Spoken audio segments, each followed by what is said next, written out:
Syukur kepada Tuhan, syukur dengan segenap hati, syukur karena Dia beri kita Yesus Kristus. Syukur kepada Tuhan, syukur dengan segenap hati, syukur karena Dia beri kita Yesus Kristus. Kini yang lemah berkata, ku kuat, dan yang miskin berkata, ku kaya, sebab semua telah Tuhan perbuat bagi kita. Syukur.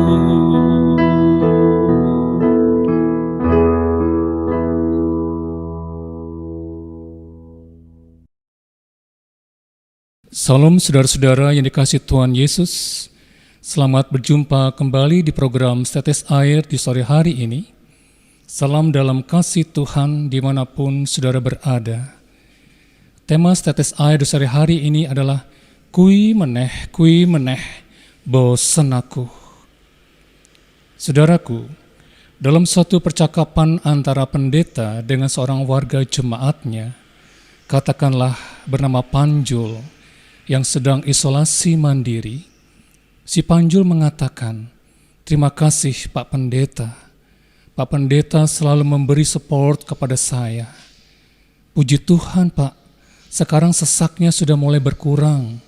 Iya Pak, setiap hari saya harus rutin minum obat dan vitamin yang banyak jenisnya.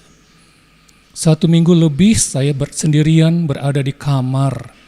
Lihat tembok itu lagi, bosan aku Pak.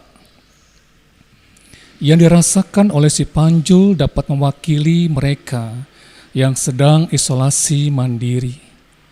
Isolasi mandiri memang bisa memperlambat penyebaran virus, tetapi hal tersebut juga perlu dibarengi dengan kesiapan mental, karena isolasi mandiri bisa meningkatkan angka kebosanan, karena terus-menerus berada di dalam kamar, dari bangun tidur sampai tidur lagi berada di kamar yang sama, dan terus rutin minum obat dan vitamin yang jenisnya banyak, sehingga menimbulkan rasa bosan. Pada kenyataannya, rasa bosan itu tidak hanya menghampiri mereka yang sedang isolasi mandiri, karena pada kehidupan sehari-hari bila kita mau jujur, saudara dan saya pernah merasa bosan. Bosan belajar, bosan menghadapi pekerjaan, bosan dengan orang tertentu, bisa jadi bosan dengan pasangan, pada suaminya atau istrinya. Jika saudara bosan terhadap istri atau suami saudara, dan jika tidak segera diselesaikan, bisa runyam rumah tangga saudara. Salah satu penyebabnya adalah bisa komunikasi yang kurang. Oleh karena itu, buka dan bangun kembali komunikasi. Jangan meneng-menengan, dan luangkanlah waktu untuk berrekreasi hanya berdua dengan pasangan saudara seperti dulu waktu saudara berpacaran. Bahkan ada rasa bosan yang kronis, yaitu bosan hidup. Jika itu terjadi, maka perlu konsultasi kepada tenaga yang profesional untuk mengetahui penyebabnya dan latar belakang kenapa merasa bosan hidup.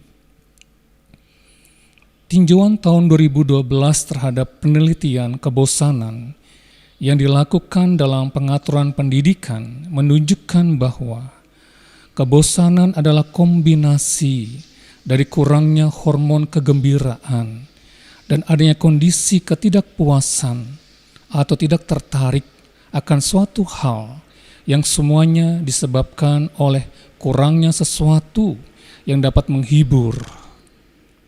Salah satu penyebab dari rasa bosan adalah melakukan hal yang monoton atau berulang-ulang, seperti yang dialami oleh mereka yang isoman, hanya berada di kamar terus dan kurang hormon kegembiraan, sehingga terjadi kebosanan.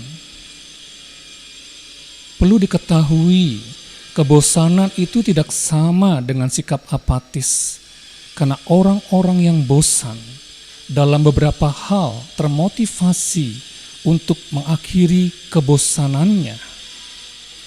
Kebosanan juga berbeda dengan keputusasaan, karena kebosanan itu adalah perasaan yang terjebak di dalam situasi yang tidak memuaskan, tetapi masih merasa yakin bahwa kesuksesan dapat diraih di masa depan. Sedangkan orang yang merasa putus asa tidak memiliki keyakinan seperti itu. Kebosanan juga berbeda dengan depresi, karena depresi cenderung melibatkan hal yang negatif, bisa menyakiti dirinya sendiri atau orang lain. Sedangkan bosan hanya perasaan negatif yang muncul dari kurangnya hiburan atau menginginkan sesuatu yang baru. Pertanyaannya adalah, bagaimana saya jika saya menghadapi kebosanan? Yang pertama adalah mendekatkan diri pada Tuhan. Untuk mengatasi kebosanan, saudara perlu mendekatkan diri pada Tuhan, karena Tuhan menjadi sumber daya batin bagi saudara. Karena seseorang yang kekurangan sumber daya batin untuk mengatasi kebosanan secara konstruktif akan bergantung pada stimulus dari eksternal, dari luar dirinya. Padahal eksternal belum tentu memberi kegembiraan dan kekuatan. Saudara tentu tahu seorang tokoh di Alkitab yang bernama Ayub. Ayub dalam fase hidupnya pernah mengalami kebosanan yang kronis, yaitu dia bosan hidup. Karena dia mengalami kepahitan dalam hidupnya, dan dia melampiaskan keluh kesahnya kepada Allah. Ayub 10 ayat yang pertama. Ayub merasa diperlakukan tidak adil dalam hidupnya. Seluruh kekayaannya habis tanpa sisa. 10 anak-anaknya meninggal seketika. Dan Ayub ditinggalkan oleh istri dan sahabat-sahabatnya. Ayub merasa lelah dengan kondisi di mana sekujur tubuhnya yang sakit bernanah dan bau.